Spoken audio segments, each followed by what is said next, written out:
Alright, let's talk about why EBS might be one of the most compelling asymmetric opportunities in the market right now. When most people hear biotech, they think speculative pipelines and binary FDA events. That's not the story. This is a turnaround story. And turnaround stories are all about expectations versus reality. A few years ago, emergent biosolutions went through serious turbulence.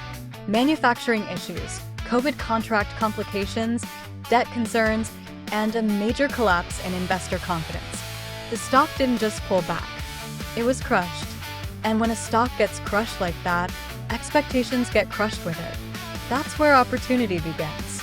Because once the market price is in disaster, the hurdle to outperform becomes much lower. The company doesn't need explosive growth. It just needs stabilization and execution. When a business moves from deterioration to stability, multiples expand. And multiple expansion alone can drive significant upside.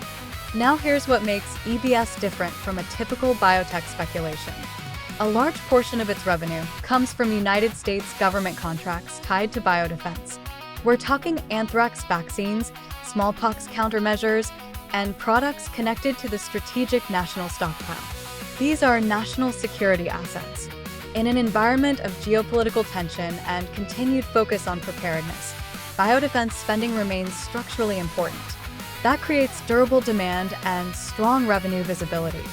This isn't cyclical consumer demand. It's policy-backed demand.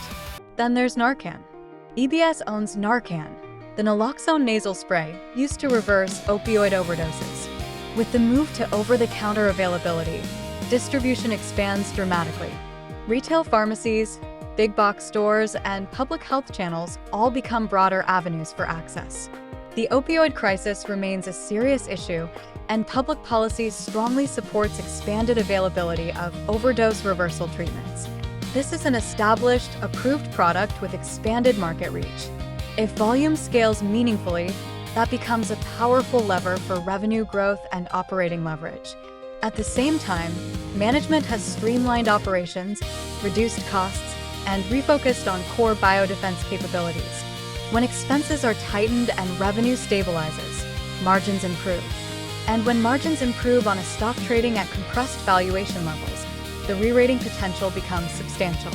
At current levels, you're effectively buying established manufacturing infrastructure, regulatory approvals, long-standing government relationships, and a licensed countermeasure portfolio, often at valuations that imply very little growth. That disconnect between asset value and market pricing is what creates asymmetry. So the investment thesis is simple. Depressed expectations, durable government-backed revenue streams, a consumer expansion catalyst through OTC Narcan, and operating leverage from restructuring. When sentiment shifts in a turnaround, the move can be powerful. Now, if you appreciate breakdowns like this, make sure you subscribe to the channel and hit the like button. A large percentage of viewers aren't subscribed, and that support makes a real difference in growing this community. Thanks for watching, and I'll see you in the next video.